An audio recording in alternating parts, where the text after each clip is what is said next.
남자들을 잡아와 겁탈한 뒤 죽였던 아마조네스 부족. 사랑하는 남자와 하나가 되게 해달라는 불순한 소원에 진짜로 남녀의 몸이 하나로 합쳐지게 되었던 헤르마프로디토스. 남자로 태어났으나 저주로 인해 여자로 변하고 또다시 저주로 인해 남자로 되돌아갔던 테이레시아스. 그리고 백조와 관계를 맺은 탓에 알을 낳게 되었던 레다까지. 그리스 신화에는 이성, 동성, 성전환, 자웅동체, 그리고 백조와 인간의 결합까지 이미 고대에서부터 평범한 형태에서 비범한 형태까지 범상치 않은 여러 형태들이 있었습니다. 사람들은 이미 몇천 년 전부터 이러한 생각들을 해왔던 것인데 이번 영상에는 신화라 불릴 정도로 오래전부터 상상해왔던 고대의 에로틱한 이야기들을 모두 한데 모아보았습니다.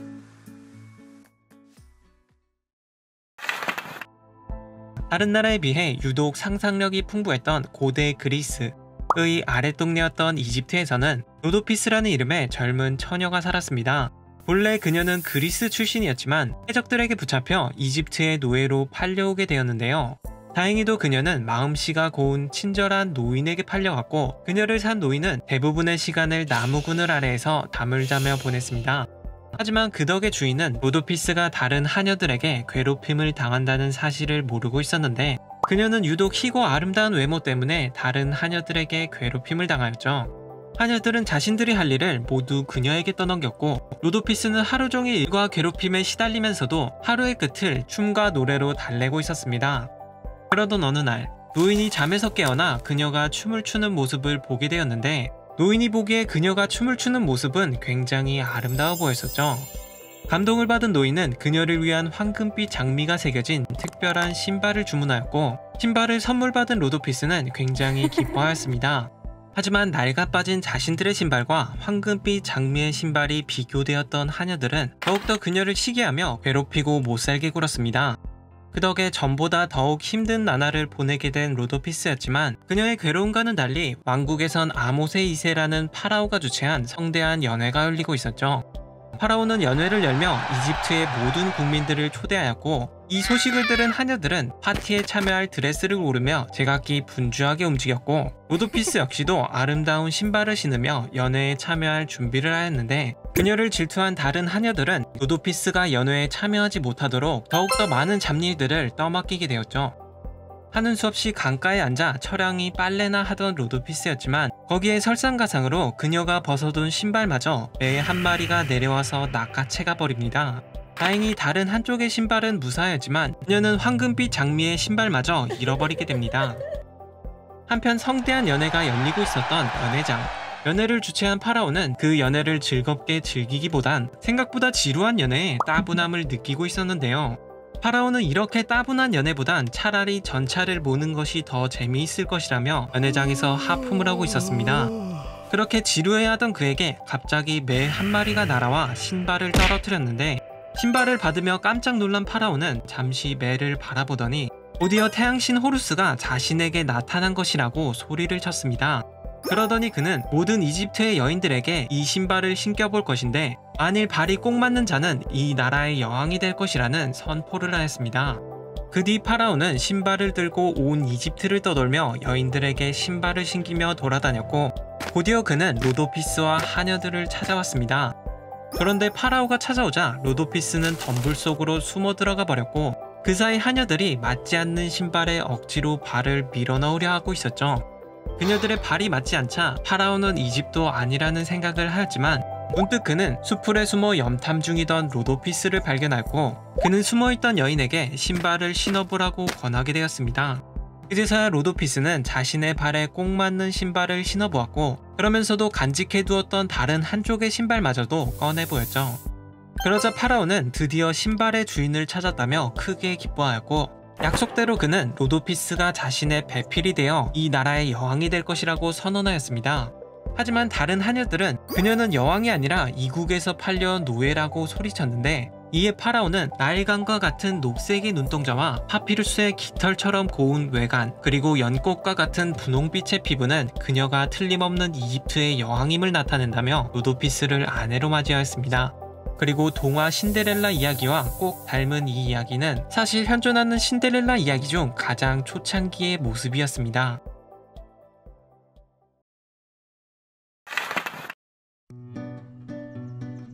헤르메스와 아프로디테에게는 그들의 뛰어난 용모를 물려받은 헤르마프로디토스라는 아들이 있었습니다. 그는 태어난 뒤 한 시골의 동굴에서 물의 ним프들의 손에 의해 길러졌는데 역시나 헤르메스의 피를 이어받은 탓에 한 지역에 머무르는 것에 금방 실증을 내게 되었죠. 그리고 15살로 자라났던 그는 곧바로 짐을 싸들고 더 넓은 세상으로 여행을 떠났고, 그러다 고대 그리스의 유명한 역사가 헤로도토스의 고향의 인근 부근에 있는 숲에 도달하게 됩니다. 그곳에는 유독 아름답고 깨끗한 연못이 있었는데 너무나도 맑은 연못을 발견했던 그는 연못에 들어가 목욕을 하고 싶어 하였습니다. 그런데 그가 연못에 가까이 다가가니 갑자기 웬 여자가 불쑥 나타나선 자신과 결혼해달라며 헤르마프로디토스를 끌어안고 입을 맞추려고 하였는데요. 그는 만난 즉시 들이대며 결혼하자는 살마키스라는 ним프를 떼어놓았고, 갑작스런 청혼에 동의하지 않았던 그는 살마키스에게 그냥 떠나라고 말하게 되었죠. 이에 분위기를 감지한 살마키스는 알겠다고 수긍하더니 그녀는 떠나는 척하면서 다시 바위 근처에 숨어 기회를 엿보았습니다. 하지만 살마키스가 떠났다 생각한 헤르마프로디토스는 본래 연못에서 하려 했던 목욕을 재개하였는데, 이에 떠나지 않고 엿보고 있던 살마키스가 그가 옷을 벗으면 벗을수록 점점 더 흥분하게 되었죠. 결국 참지 못한 그녀는 자신도 모든 옷을 벗어던지며 연못으로 뛰어들어갔고, 살마키스는 그를 억지로 껴안고 입을 맞추며 이번에는 결혼이 아닌 헤르마프로디토스와 하나가 되게 해달라는 기도를 신들에게 올려버렸습니다. 그런데 놀랍게도 신들은 곧바로 살마키스의 부탁을 들어주었는데, 신들은 헤르마프로디토스를 남성과 여성의 특징을 한 몸에 넣은 양성의 몸으로 만들어버리게 되었죠. 그리곤 갑자기 성별이 합쳐진 그는 갑자기 나타난 이상한 여자의 부탁을 들어준 신들에게 크나큰 충격을 받았는데, 이에 그는 다른 신들보다 더욱 높은 권위를 가졌던 자신의 부모님에게 또 다른 소원을 빌었습니다. 바로 이 연못에서 목욕하는 자들은 자신의 모습과 똑같이 만들어달라는, 나만 죽을 수 없다는 듯한 소원을 빌었던 것인데요. 역시나 헤르메스와 아프로디테는 아들의 소원을 들어주었고, 그 덕에 굉장히 맑고 깨끗했던 연못은 누구든 들어가면 양성의 생물로 만들어버리는 마법의 연못으로 오염당해버립니다. 그리고 마법의 연못처럼 자신도 마법에 걸렸던 헤르마프로디토스는 남성과 여성을 동시에 가진 다운동체를 지칭하는 말이 되었습니다.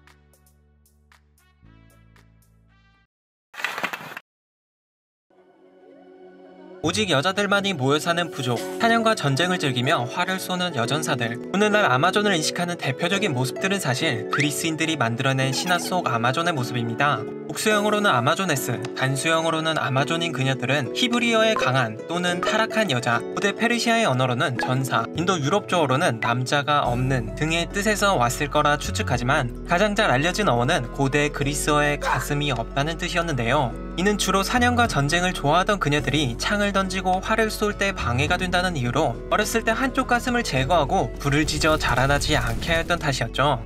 오직 여성들로만 이루어진 아마조네스는 자식들을 낳기 위하여 타 부족의 남자들을 납치하여 겁탈한 뒤 살해하였는데, 그렇게 태어난 자식들이 남자였을 경우에도 죽이거나 노예로 삼았습니다. 그리고 남자가 미천한 신분의 노예로 살아남는다 하더라도 남자들의 반란을 고려했었던 여왕은 노예들을 무기 근처에는 얼씬도 하지 못하게 하였고, 대신 그녀들은 스스로 무기를 들며 국토를 방어하면서 전쟁의 신 아레스와 궁술과 수렵의 여신인 아르테미스를 섬기며 전쟁과 사냥을 즐겼습니다. 아마존은 아테네를 침공하고 트로이 전쟁에 참여하며 남성 병사들을 공포로 몰아넣었고, 헤라클레스나 테세우스, 아킬레우스와 같은 신화 속 강력한 영웅들과도 맞서 싸우며 수많은 시인들이 그녀들의 용맹함을 노래하며 아마조네스를 세상에 알렸습니다. 그 덕에 아마조네스는 널리 알려지게 되었지만, 알려진 고대의 아마존이 근대를 넘어 현대까지 전해지게 되었던 몇 가지 사건들이 있었는데요.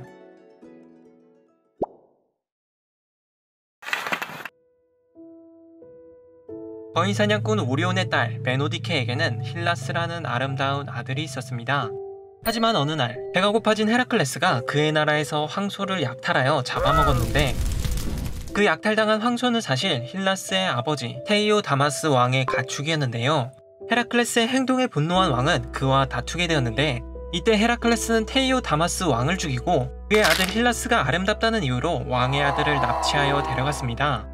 힐라스를 납치한 헤라클레스는 자신의 시종 겸 친구 겸 애인으로서 그를 동반자로 데리고 다녔고, 힐라스는 아버지를 죽인 헤라클레스를 따라다니며 계속해서 시중을 들어야만 하였죠. 그리스 신화의 또 다른 영웅 이아손은 자신의 아버지가 빼앗긴 왕권을 되찾아오기 위해 헬리아스라는 왕의 요구에 따라 황금 양털을 가져올 원정대를 결성하고 있었습니다. 당시의 황금 양털은 그리스 전역의 값비싼 보물이라는 소문이 나돌 정도로 굉장히 진귀한 물건이었고, 수많은 영웅들과 권력자들이 그 양털을 찾기 위해 원정을 떠나곤 하였는데요. 그 양털의 원정대 중 하나였던 이아손은 50명이 노를 저을 만큼 크고 화려한 배를 만든 뒤 그리스 전역에서 가장 유명한 영웅들을 불러 모으며 원정을 준비하고 있었습니다. 그리고 그의 원정에는 힐라스를 거느리고 있던 헤라클레스 역시도 참여하게 되었죠. 영웅들을 모은 이아손은 아르고라는 배의 닻을 올려 출항을 시작하였고, 배는 빠르게 물살을 가르며 나아가 키오스 섬의 해안가에 도달하였습니다. 키오스 섬의 주민들은 원정대에게 맛있는 음식과 술을 대접하였고, 헤라클레스는 그 자리에는 참여하지 않고 이후 항해에 사용할 노를 만들기 위한 재료를 구하러 숲속으로 들어갔는데요. 힐라스 역시도 연애의 자리를 떠나 헤라클레스가 마실 물을 기르러 숲속으로 들어갔는데, 그런데 숲의 연못가에 살던 물의 ним프들이 물을 들어온 힐라스를 발견하고는 첫눈에 반하게 되었습니다. ним프들은 힐라스에게 관심을 가지며 점차 그의 주위로 모여들기 시작했고, 그의 미모에 매혹된 ним프들은 힐라스에게 불사의 몸으로 만들어주겠다며 그를 유혹하면서 다가가기 시작하였죠. 그리고 결국 그녀들은 그가 물을 뜨러 몸을 숙였을 때 달려들어 목을 껴안고 팔을 잡아당기며 물속으로 끌어당겼고, 힐라스는 샘물로 끌려 들어가며 살려달라 비명을 질렀습니다. 그러자 그의 비명소리를 들은 원정대의 일원이 힐라스에게 급히 달려와 보았지만, 힐라스는 이미 ним프들에게 끌려가 행방이 묘연해진 상태였죠. 곧바로 이 소식은 원정대의 일원에 의해 헤라클레스에게 전해졌고, 헤라클레스는 끓어오르는 분노를 느끼며 밤새도록 힐라스를 찾아 온 숲을 헤매고 다녔습니다. 하지만 숲의 그 어느 곳에서도 힐라스를 찾아낼 수는 없었죠. 그렇게 다음날 아침, 원정대는 힐라스를 찾던 헤라클레스를 섬에 남겨둔 채 그대로 출항을 해버렸는데, 그들은 뒤늦게야 헤라클레스가 배에 타지 않았다는 사실을 출항한 뒤에야 깨닫게 됩니다. 하지만 영웅들은 ним프가 힐라스를 훔쳐가고 힐라스를 잊지 못한 헤라클레스가 섬에 머물렀으니 이 또한 운명이 정한 길이라 여기며 그들은 헤라클레스를 섬에 버려둔 채 원정을 이어나가게 됩니다.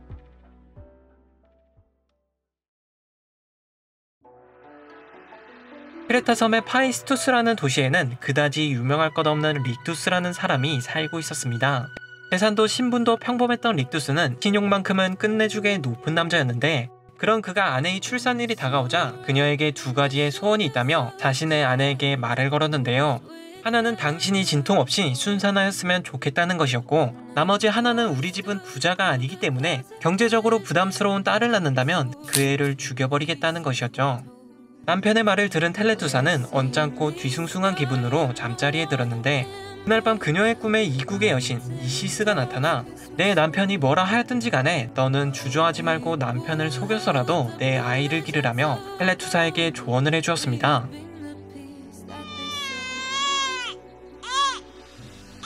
그렇게 텔레투사는 이시스의 조언대로 아들이 태어났다면서 남편을 속여 아이를 키웠고, 얼굴은 소녀였지만 부모에 의해 소년으로 길러진 이피스라는 자식은 예쁘장한 소년으로 자라나게 되었습니다. 그리고 13년의 세월이 지나고 이피스는 여자라는 것을 들키지 않은 채 무사히 남자아이로서 자라났고, 아버지는 그가 결혼할 시기가 다가오자 혼인 상대를 찾아보기 시작하였습니다. 이피스가 남자라고는 한치의 의심도 없었던 아버지는 자연스레 이안테라는 금발의 소녀를 혼인 상대로 데려왔고, 이안테는 그 미모가 가장 값진 지창금이라는 말이 나올 정도로 굉장히 아름다운 모습을 하고 있었죠. 아버지의 소개를 받은 이안테는 이피스가 남자라 생각하며 그가 장래의 남편이 될 것이라 믿으며 이피스를 만나고 다녔지만, 이피스는 이루어질 수 없는 동성이라는 것을 알고 있었음에도 이안테를 만나고 다녔습니다. 그러면서도 그녀는 동물도 암컷끼리는 달아오르지 않는 법인데, 자신은 숫소를 사랑한 파시파이라는 여왕보다도 더욱더 광적인 사랑을 하고 있다면서 자신의 신세를 한탄하였고, 그러면서도 자연의 섭리에 반하는 금지된 사랑이라는 점에 더욱 불타오르며 이안테를 열렬히 사랑하였습니다. 그렇게 이피스는 이안테에게 진실을 말하지 않은 채 결국 예정되어 있던 혼례일이 다가오기 시작하였습니다. 날짜가 다가올수록 이피스의 조바심과 두려움은 점점 커져만 갔고, 그녀는 병이 들어서 움직일 수 없다는 둥, 전날 꿈자리가 뒤숭숭하여 도저히 안되겠다는 둥, 온갖 핑계를 대어가며 결혼식을 연기하였지만, 그럼에도 혼례일이 계속 다가와 결국 하루 앞으로 다가오게 되었습니다. 이때 이피스가 여자임을 알고 있던 그의 어머니 텔레투사는 이피스의 손을 부여잡고 이시스 여신의 재단으로 이피스와 함께 찾아갔는데요. 그러더니 텔레투사는 여신님의 조언대로 이피스를 남자로 키운 덕에 무사히 자라나게 되었지만 또다시 궁지에 몰린 자신들을 한 번 더 도와달라며 이시스 여신에게 눈물로 호소하였습니다. 그러자 재단이 움직이고 신전의 문이 흔들리며 종소리가 요란하게 울려 퍼지기 시작하더니 갑자기 이피스의 모습이 변하기 시작했는데요.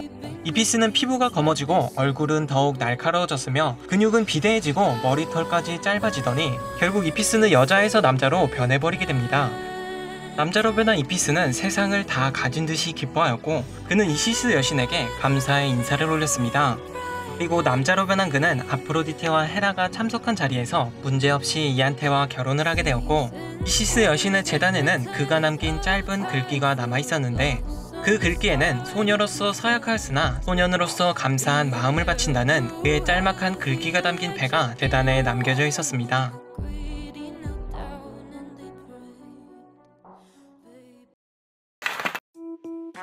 오이칼리아의 왕 에우리토스는 만일 자신과 아들을 궁술 실력으로 겨루어 이긴다면 자신의 딸을 내어주겠다는 선언을 하였는데 에우리토스는 궁술을 관장하는 아폴론에 버금간다는 소문이 돌 만큼 신궁으로 명성이 자자하였고 사람들은 그가 딸을 내어주지 않기 위해 그러한 조건을 내민 것이라 생각하였습니다.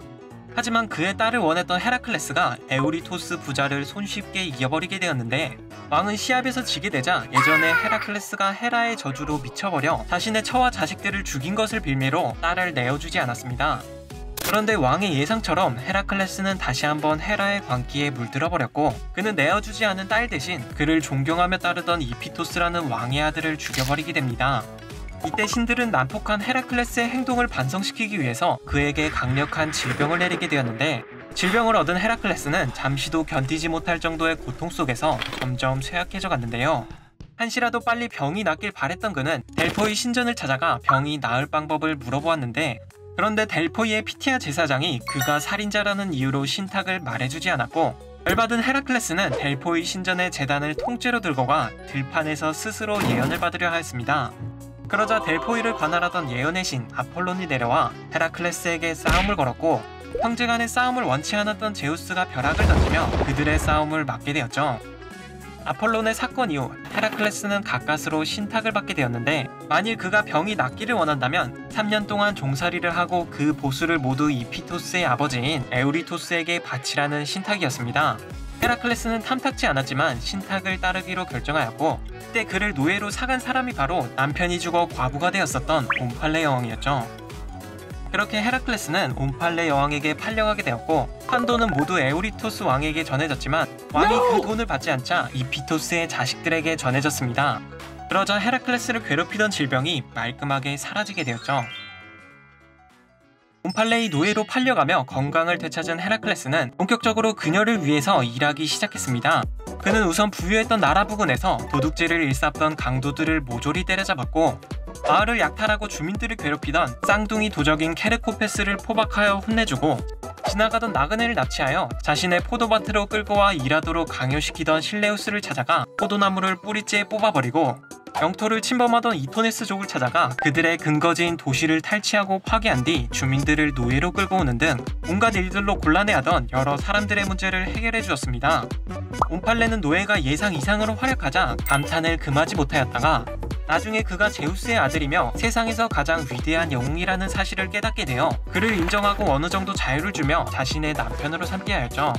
하지만 이때 헤라클레스는 시간이 지날수록 리디아의 호화롭고 향락적인 생활에 물들어갔고 그는 풍부한 남선 편력을 지닌 옴팔레에게 휘둘리며 애완동물처럼 놀아나게 되었는데 옴팔레는 알몸으로 남편의 사자가족을 뒤집었으며 몽둥이를 드는가 하면 헤라클레스에게는 마치 리디아의 화려하고 아름다운 여성같이 여장을 시켰습니다.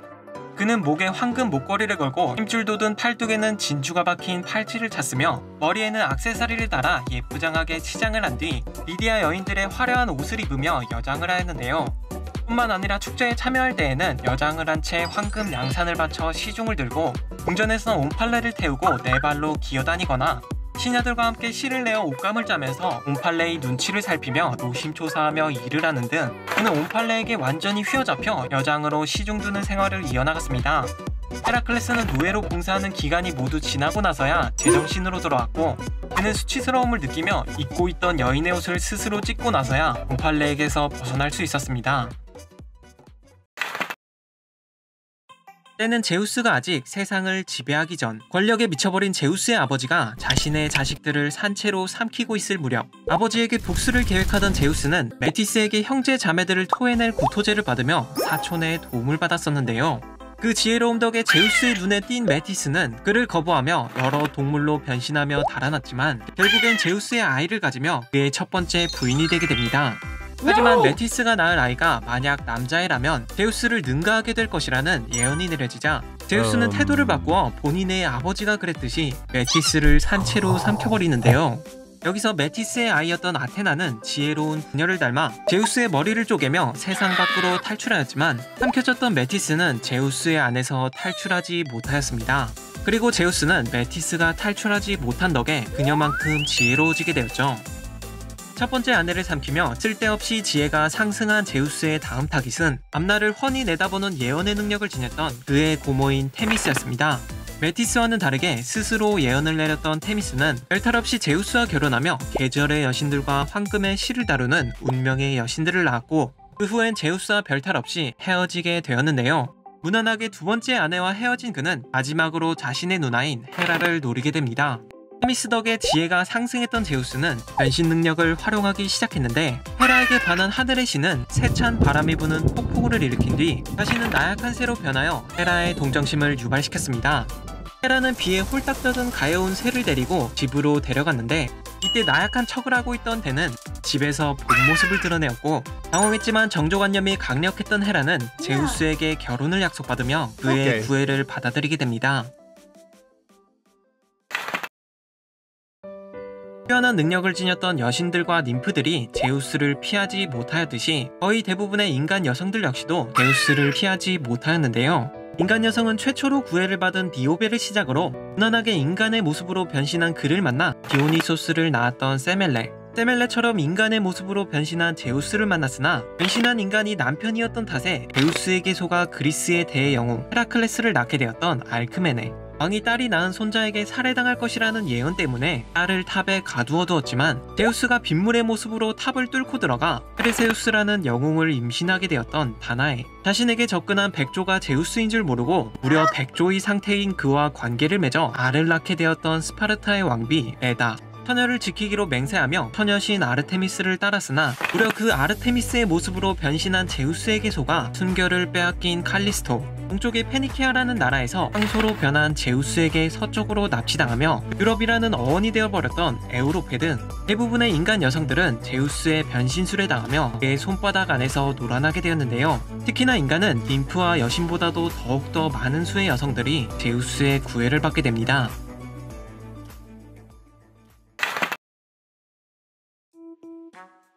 오이디푸스가 자신의 아버지를 죽이고 어머니와 결혼했다는 사실을 알려주고 어젯밤 너와 함께 잠을 잔 사람이 사실은 내 남편이 아니라 남편으로 변신한 제우스였다는 사실을 알려주는 등 사람들이 뭔가 궁금하거나 곤란한 일들이 있을 때마다 상담차 찾아갔던 테이레시아스 선생님은 용하고 정확하다는 점쟁이들보다 더욱 용한 실력을 가졌던 미래를 읽어내던 예언자였습니다. 때문에 중요한 일을 앞두거나 곤란하거나 걱정스러운 일들이 닥칠 때마다 사람들은 언제나 테이레시아스를 찾아가곤 하였는데요. 뛰어난 예언뿐 아니라 평균 수명이 20세도 안 됐던 고대 그리스에서 최소 100세 이상은 생존하였던 테이레시아스는 장수하면서 시간과 공간을 초월하여 온갖 신화들에서 튀어나오던 예언자였습니다. 그런 테이 선생님이 아직 예언의 능력을 갖게 되기 전에 젊은 시절 제우스를 모시던 사제였던 그는 어느 날 뱀 두 마리가 산에서 교미하고 있는 광경을 목격하게 되었는데 여러모로 눈앞에 교미가 거슬렸던 그는 지팡이로 뱀들을 때려잡게 되었죠. 이에 암컷이었던 뱀이 지팡이에 얻어맞아 세상을 떠나버렸는데 그런데 뱀의 사망 직전 암컷뱀은 테이레시아스에게 저주를 내리게 되었는데 뱀의 저주를 받은 그는 몸이 남자에서 여자로 바뀌어버리게 됩니다. 그렇게 여자의 몸을 가지게 된 테이 선생님은 제우스의 사제에서 헤라의 사제로 혹은 곧바로 큰 도시로 향하여 그곳에서 유명한 매춘부가 되었고 그녀는 7년 내내 살을 섞으며 여러 남자들을 만나고 다녔습니다. 그리고 남편이 누구인지는 모르나 테이레시아스는 임신을 하게 되었는데 그녀는 훗날 예언자로 자라날 만토라는 딸을 낳게 됩니다. 그리고 그 만토는 또다시 라키오스와 결혼하여 옵소스라는 또 다른 예언자를 낳으며 계속해서 예언자의 피가 이어지게 되었죠. 한편 방탕한 생활을 이어나가던 테이레시아스는 어느 날 담배 연기가 자욱한 방을 빠져나와 신선한 공기를 마시러 숲속으로 들어갔는데 또다시 숲속에서 교미하던 뱀들을 발견합니다. 역시나 한결같던 테이 선생님은 또다시 막대기를 집어들어 눈꼴시러운 뱀들을 때려잡았고 이번에는 그녀의 막대기에 수컷이 얻어맞으면서 또다시 뱀의 저주로 7년 만에 여자에서 남자로 되돌아오게 되었죠. 한편 신들이 거주하는 천상의 세계 올림포스에서 포도주와 비슷하다는 신들의 술이라는 넥타르를 잔뜩 마셔대던 제우스는 거하게 취한 상태로 헤라를 바라보며 물론 잠자리에서 느끼는 그대들 여인들의 쾌감이 우리들 남편에게 주어지는 것보다 더 거대할 것이라며 헤라에게 농담을 던졌습니다. 이 말에 어이가 없어진 헤라는 당연히 남자가 더욱 쾌락을 느낄 것이라며 제우스의 말에 반박하였고 이에 제우스는 쾌락을 나누어주는 쪽은 남자일 것이라며 여자가 더욱 쾌락을 느낀다고 헤라의 주장에 맞서게 되었는데요. 그렇게 한참 동안 둘은 내 성별이 더 기분이 좋을 것이라며 쓸데없이 다투고 있었는데 결국 논쟁을 이어가던 둘은 양쪽 모두를 살아가며 여러모로 그쪽 분야에 대해 잘 알고 계시는 테이 선생님을 올림포스로 모시게 되었습니다. 부시는 곧바로 자신들의 주장을 그에게 전달하였고 양쪽의 의견을 확인한 테이 선생님은 확실한 대답을 해주었는데요. 모두를 경험해본 그가 말하길 전체를 10이라고 했을 때 그중 남자는 1 정도에 불과하지만 여자는 나머지 9에 해당한다며 야무지게 즐기는 쪽은 남자가 아니라 여자 쪽이라는 제우스가 옳다는 판결을 내렸습니다. 확고한 그의 판결에 제우스는 이것 보라는 듯한 행동을 하며 헤라에게 흐뭇한 미소를 지어 보였고 어이없는 판결에 화가 잔뜩 난 헤라는 그에게 저주를 내려 두 눈을 멀게 만들어버렸죠. 이에 제우스는 보통 다른 신이 내린 저주를 함부로 거두어 갈 수는 없기 때문에 시력을 빼앗긴 그의 눈을 대신하여 미래를 읽을 수 있는 예언의 능력과 남들보다 7배는 오래 살 수 있는 기나긴 수명을 주었습니다. 키프로스에는 매춘을 부도덕하게 바라보았던 피그말리온이라는 남자가 있었습니다. 아프로디테의 영향으로 유독 풍기가 문란했던 키프로스 섬에 살았던 피그말리온은 특출난 예술의 재능을 지녔던 젊고 뛰어난 민남의 조각가였죠. 그가 조각한 상이나 대리석은 마치 살아 움직일 듯이 보였고 그런 능력과 외모 덕에 많은 여인들은 그에게 호감을 가졌습니다. 하지만 어느 날 여성들이 매춘을 행하는 모습을 목격했던 피그말리온은 큰 실망과 상실감을 느끼게 되었는데 그 때문에 자신은 절대 그런 여인들과는 결혼하지 않겠다고 스스로 다짐하게 되었죠. 이후 그는 현실의 여인들을 외면한 채 오직 작업실에만 틀어박혀 새하얀 상아를 사용한 순수하고 이상적인 여인을 조각하였는데 그렇게 만들어진 조각상은 그의 이상형 그 자체였는데요. 어딜 보아도 새하얀 표면과 살아 움직일 듯한 생기 있는 형태, 적당한 탄력과 단단함, 그리고 아름답고 눈부신 광택까지. 피그말리온은 자신이 조각한 여인을 마치 사람처럼 느꼈고 그는 자신이 만든 인간의 조각상과 사랑에 빠지게 되었습니다. 가슴에 뜨거운 열망을 품게 된 그는 조각상에 갈라테이아라는 이름을 지어주었고 그러다 그녀에게 입을 맞추며 말을 걸고 가끔은 진짜로 살아있는 게 아닌지 손으로 만지며 확인도 해보고 그녀에게 소녀들이 좋아할 법한 온갖 물품들을 선물하는 등 피그말리온은 조각상에 온갖 정성을 다했습니다. 비록 조각상은 한치의 미동조차 없는 조각상 그 자체였지만 그럼에도 피그말리온은 조각상에 옷을 입히고 보석이 장식된 반지를 끼워주고 목에는 목걸이를 걸어주며 가슴에는 펜던트를 달아주더니 이윽 후 저녁이 되자 동상을 들어 침대에 눕혀 자신의 아내라 칭하며 함께 잠을 청하였는데요. 점점 더 심해지는 행동을 하며 정신이 집 밖으로 나간 듯한 그였지만 진짜로 나가진 않았었던 그는 자신이 아무리 조각상에 애정을 쏟아부어도 동상이 살아 움직이지 않을 것임을 알고 있었습니다. 결국 현실의 벽에 부딪힌 그는 아프로디테의 축제날 여신에게 제물을 바치며 제단 앞에 서서 내가 직접 만든 상아 조각상을 내 아내가 되게 해달라 고는 차마 말하지 못하고 그저 갈라테이아를 닮은 여인을 내 아내가 되게 해달라고 타협하듯이 말하였습니다. 그러자 아프로디테는 바닥에서 높은 불길을 3번 솟아올라오게 하였고 이를 길조라여 갔던 피그말리온은 서둘러 집으로 돌아가게 되는데요. 열심히 집을 지키던 갈라테이아는 평소처럼 동상이 채로 미동도 없었지만 무언가 평소와는 다르게 그녀에게서 따뜻한 온기가 느껴졌습니다. 깜짝 놀란 피그말리온은 갈라테이아를 만져보았고 그가 만진 그녀의 손목에는 사람처럼 매박이 뛰고 있었죠. 그렇게 조각상은 점차 생기가 띠는 사람으로 변하였고 이에 아프로디테 여신이 자신의 소원을 이루어 주었음을 알게 된 피그말리온은 그녀에게 끝없는 감사의 인사를 올렸습니다. 그리고 피그말리온은 조각상에 다시 한번 입을 맞추며 그녀와 결혼을 하게 되었고 그들 사이에는 파포스라는 딸이 태어나게 됩니다. 그리고 그들의 결혼을 축복하듯이 키프로스 섬에는 파포스라는 이름을 가진 도시가 생겨나게 되었죠.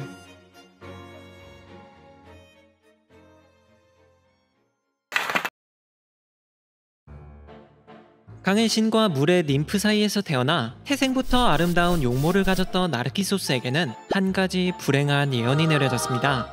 예언은 나르키소스가 만일 자신의 모습을 보게 될 경우 오래 살지 못할 것이라는 내용이었는데요. 태어날 때부터 아이의 운명을 점쳤던 엄마는 모습을 비출 만한 물건을 모두 치워두었고, 그가 강가로 향할 때면 수면을 흔들면서 자신의 얼굴을 못 보게 하였습니다. 그렇게 극진한 보살핌 속에서 자신의 얼굴을 한 번도 못 본 나르키소스는 16살의 미소년으로 성장하는데요. 본인도 잘 모르는 아름다운 얼굴을 가졌던 그는 여자는 물론 남자들의 마음도 흔들어 놓으며 숲의 님프와 사람들로부터 많은 찬사들과 구애를 받았습니다. 복슬거리는 머리와 새하얀 피부, 그리고 단아한 입술을 지닌 나르키소스에게 홀린 님프들은 그를 졸졸졸 따라다녔지만 그는 단 한 번도 다른 누군가에게 온정을 베풀거나 마음을 받아주지 않았고, 더해서 나르키소스는 자신에게 쏟아지는 찬사들을 아주 당연하게 여기면서 자신을 따라다니는 님프들을 굉장히 하찮게 보았는데요. 얼굴과 성격이 반비례하던 나르키소스에게 수많은 님프들이 모질게 차이면서 그녀들은 정남이가 떨어져 갔는데, 그럼에도 그를 계속 따라다니던 에코라는 이름을 가진 아름다운 님프가 있었습니다.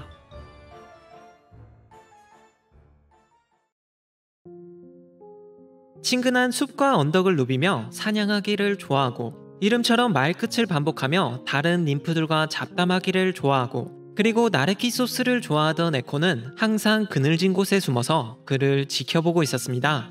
에코는 다른 사람보다도 특히나 말하는 걸 좋아했지만 나르키소스에게는 먼저 말을 걸 수는 없었는데, 그녀는 다른 사람과는 다르게 좋아하는 사람에 대한 망설임 때문이 아닌 아예 말을 하지 못하는 것이었는데요.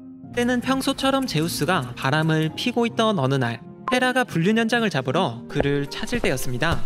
때마침 헤라는 숲을 거닐던 에코를 발견하며 그녀에게 제우스의 행방을 물어보았는데, 여기서 다른 님프를 염려한 에코는 평소보다 말을 더 길게 하면서 오랜 시간 동안 헤라를 붙잡아 두는데요. 그 덕에 동료 님프와 제우스는 헤라에게 도망칠 시간을 벌었지만, 헤라는 유독 말이 많은 에코 때문에 제우스를 놓치며 분노하게 됩니다.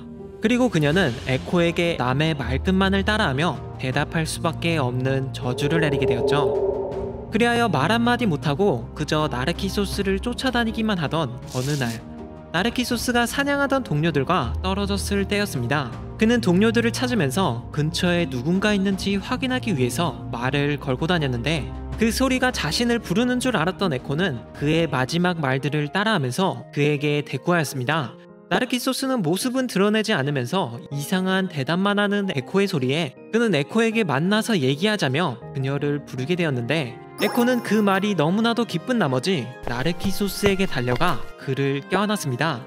이에 시겁을 한 나르키소스는 에코에게 떨어지라며 모질게 호통을 쳤고, 이 말에 가슴에 비수가 꽂힌 에코는 깊은 숲속으로 달아났습니다.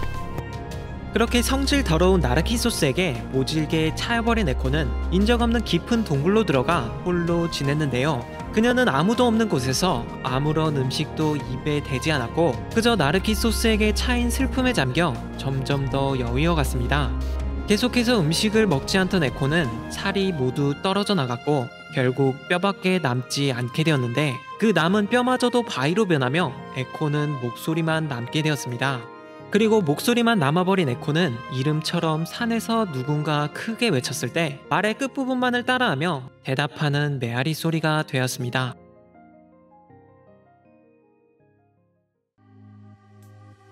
한편 인정없고 모질게만 굴던 나르키소스는 여전히 님프들의 애정어린 시선들을 무시하고 다녔는데요. 결국 차갑게 차이기만 하던 님프들 중 한 명이 나르키소스에게 복수하기 위해서 기도를 올렸습니다.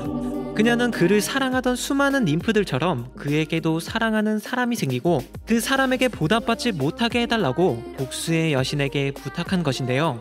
이 기도를 들은 복수의 여신은 그녀의 부탁에 응해주기로 합니다. 온갖 동물들이 뛰놀며 생기가 넘치던 숲속에는 사람을 포함한 어떤 동물들의 손길도 닿지 않은 은빛으로 밝게 빛나는 맑고 깨끗한 샘이 있었습니다. 샘 주위에는 언제나 신선한 풀이 돋아났고 샘물은 바위가 햇빛을 가려주었으며 심지어 물은 나뭇잎이나 나뭇가지조차도 떨어진 적 없는 희귀한 샘이었는데요. 아무한테도 발견된 적 없는 샘은 어느 날 더위와 갈증에 지친 나르키소스에게 발견되었습니다. 목이 말랐던 나르키소스는 샘물을 마시기 위해서 몸을 굽히게 되었는데 그 순간 그는 그 샘에서 태어나서 한 번도 본 적이 없는 아름다운 인물을 발견하게 됩니다. 나르키소스는 복슬거리는 머리와 새하얀 피부 그리고 단아한 입술을 지닌 샘에 비친 자신의 모습을 발견하고는 첫눈에 반하게 되는데요. 샘에서 지 얼굴을 보고 한눈에 반해버린 그는 다른 님프들이 그러했듯이 자신의 치명적인 매력에 빠져듭니다.